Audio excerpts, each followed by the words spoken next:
Hi everyone, welcome back to the channel. Welcome back to another review for the latest episode of Star Trek Discovery. Season 4, Episode 7. Let's talk about it.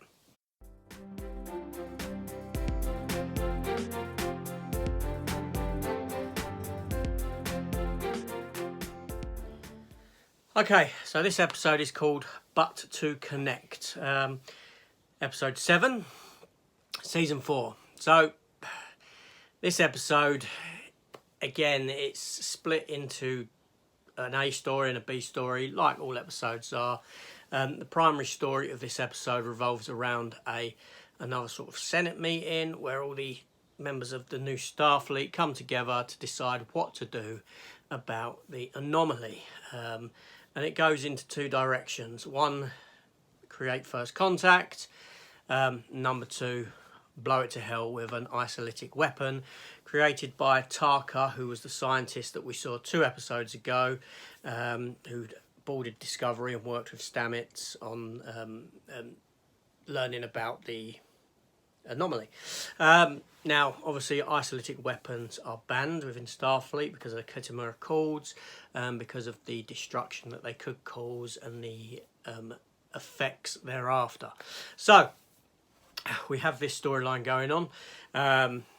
Obviously, Book is there, like he always is. He wants to destroy the anomaly, but he's in opposition to Michael Berman, who wants to go for first contact. Now, the reason they can go for first contact delves into the other story.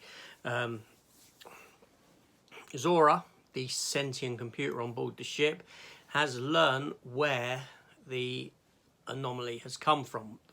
Obviously, it's outside of our known galaxy, but she's got the coordinates of the race that have built this so-called anomaly. But she won't share that information with the crew of the starship because she says she wants to keep the starship safe. This in turn leads to David Cronenberg and his character Kovich coming on board to assess what's going on, along with Stamets and Saru and some other members of the crew.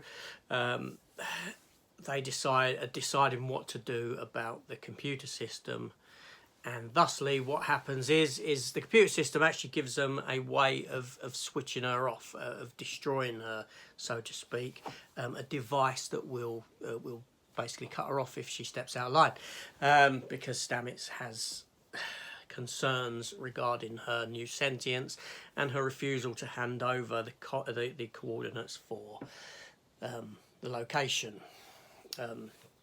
So very talky episode on both fronts, no action whatsoever. Now, the episode wasn't a bad episode, don't get me wrong. A bit more interesting than the previous episode, and the reason being I delved into in my last review. The crew of this starship are so boring, they really are. A lot of the characters on board are underdeveloped. They're just boring. That's what they are, right? So whenever you get other actors come into the series, sometimes they bring a bit of depth with them, a bit of interest, because these are characters that create a little bit of conflict and work differently to the mindset of the crew, which are all nicey nice, right? So Kovich is one, David Cronenberg's character. He's always good whenever he's on.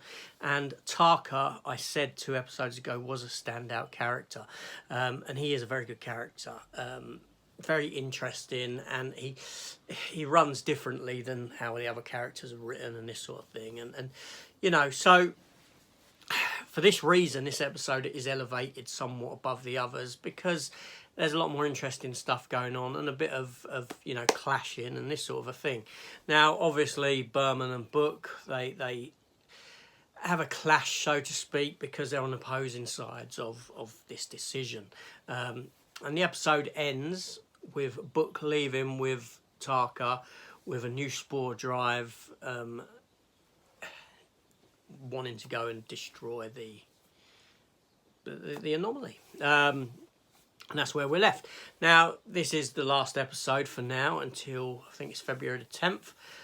It's on its sort of mid-season hiatus, and we'll probably see the return of Star Trek Prodigy, which I have been reviewing also, and which I will continue to review when that restarts. And I'll be back with my reviews for this series again when this series restarts.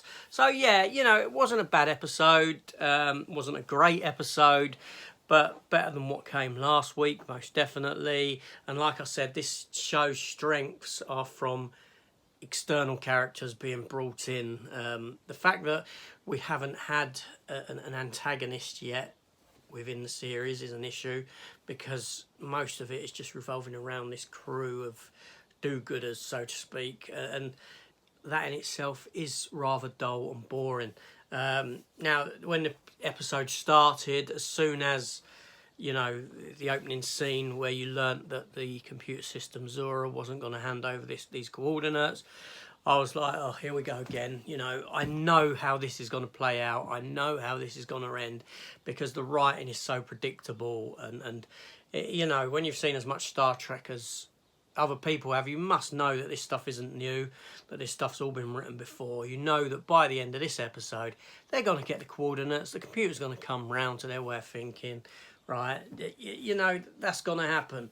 The other storyline went the way I hoped it had gone, that it would leave with, you know, a couple of characters defying Starfleet's decision to try and go and blow this thing up, which creates that sort of conflict that is required to make for an interesting show. So I'll be interested to see how long that's drawn out for when we come back,